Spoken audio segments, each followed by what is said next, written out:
26 के चुनाव से पहले बंगाल में मंदिर मस्जिद की राजनीति शुरू हुई है। आपको पता होगा मुर्शिदाबाद में बाबरी मस्जिद का एक मिनट मंदिर और मस्जिद दोनों की राजनीति कौन कर रहा है? एक तृणमूल से निकले हुए एमएलए कर रहे हैं और एक तृणमूल कांग्रेस कर रही है। तो सवाल का एड्रेस गलत है, सवाल तो सही है। निर्माण से बंगाल और भारत में शांति का माहौल बिगड़ सकता है। देखिए चुनाव के वक्त ये सब करने की परंपरा कितनी उचित है वो बंगाल की जनता को तय करना पड़ेगा, मगर मुद्दा यहां तक सीमित नहीं हुआ है।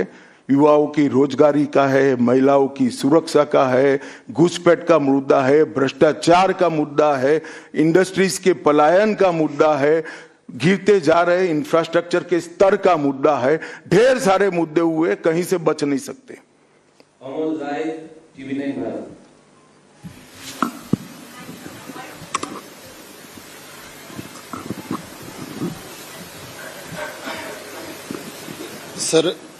सर मेरा एक प्रश्न ये है कि आज ममता बनर्जी लगातार 2 दिनों से का एक अपना स्वभाव है, लेकिन उनपे जो है तुष्टीकरण का आरोप लगाया जा रहा है और लगातार वो पहले भी मंदिर एक बनवाई है अभी उड़ीसा के तर्ज पे, और दूसरा एक और घोषणा उन्होंने कर दिया महाकाल मंदिर बनाने का। तो चुनाव की दृष्टि से क्या आपको लगता है कि इसका मैं तो भाई किसी भी कारण से मंदिर बनाती है इसका स्वागत करता हूं, मगर बहुत देरी कर दी है उन्होंने।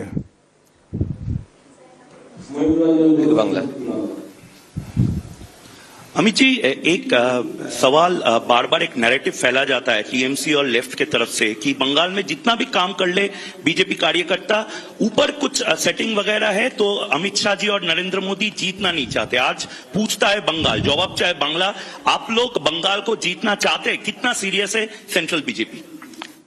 देखिए भाई, मैं यहां आकर प्रेस कर रहा हूं। मोदी जी अभी थोड़े दिन पहले सभा करने के लिए आने के लिए निकले थे, जा नहीं पाए। अब ममता बनर्जी कह रही कि हम उनके साथ हैं। अगर उनको भ्रांति फैलानी है तो फैलाएं। भारतीय जनता पार्टी का कोई नेता घुसपैठियों को आश्रय देने वाले के साथ नहीं रह सकता। ये भारतीय जनता पार्टी का सिद्धांत है और हम सब भारतीय जनता पार्टी के कार्यकर्ता से लेके मोदी जी तक कटिबद्ध है कि मूल समेत तृणमूल कांग्रेस की सरकार को हम उखाड़ कर फेंक देंगे।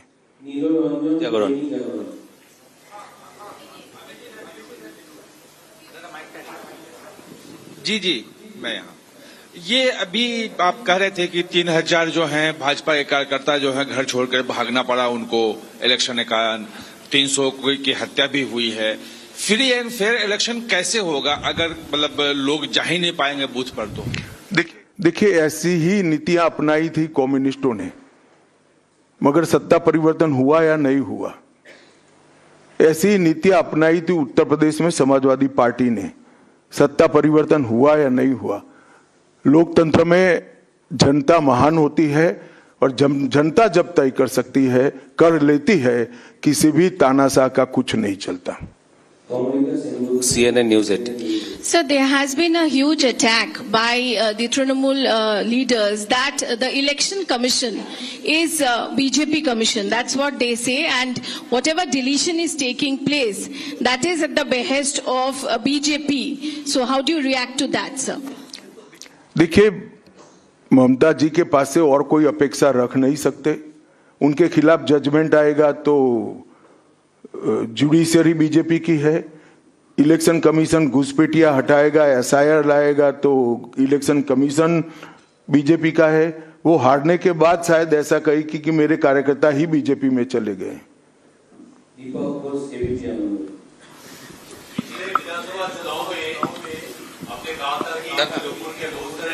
मंत्री विधायक हमारे संपर्क में है और तृणमूल को कमजोर करने के मैंने नहीं कहा भैया, ऐसा कभी नहीं कहा। बीजेपी के जो नेता है यहाँ भी दावा किया था, कुछ लोग आए भी थे। हाँ नेता मंत्री आए ही है। कुछ लोग है अभी, कुछ लोग चले गए। इस बार तृणमूल को कमजोर करने के लिए ऐसा कोई कदम लिया जाएगा? तृणमूल को अरे सुनिए ना, समझ गए मैं आपका सवाल। तृणमूल को कमजोर करने की भारतीय जनता पार्टी को कोई जरूरत इसलिए नहीं है कि तृणमूल अपने अव्यवस्थाओं के कारण, अपने कामों के कारण जनता के बीच में कमजोर हो चुकी है। बांग्ला। अमित जी नमस्ते। PMLA prevention of money laundering act हम जानते हैं हमारा देश का काफी कड़ा एक आइन है, जिस आइन के दौरान अरविंद केजरीवाल जी तिहाड़ जेल चला गया, हेमंत सोरेन जेल चला गया। लेकिन यहाँ वेस्ट बंगाल में ईडी कलकत्ता हाईकोर्ट में रिपोर्ट दिया है, एक कंपनी है लीप्स एंड बाउंस जिसका 150 करोड़ रुपया सीज्ड हुआ है, लेकिन उसका मालिक अभी तक अरेस्ट नहीं हुआ। उसका नाम है अभिषेक बैनर्जी, एमसी आप जानती है। इसीलिए सेटिंग्स वगैरह ये जो लोग प्रश्न कर रहे हैं, इसीलिए सेटिंग्स वगैरह ये हवा उठ रहे हैं, नैरेटिव्स उठ रहे हैं।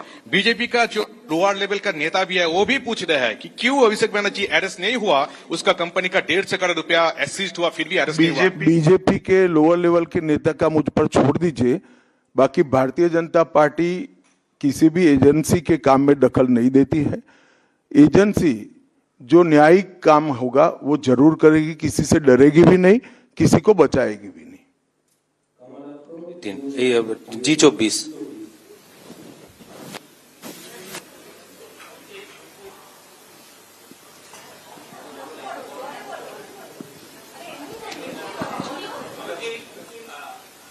हर बार चुनाव के पहले आप जब बंगाल आते हैं, अब तक एक टारगेट देते हैं बीजेपी लीडर और सभी को, तो इस साल 26 के चुनाव के पहले अब सुने नहीं, मैं कहा 2/3 बहुमत के साथ सरकार बनाएंगे, 2/3 मेजोरिटी के साथ सरकार बनाएंगे, तो टारगेट हो ही गया। चलिए धन्यवाद। अब सवाल फैब्रिकेट हो रहे हैं।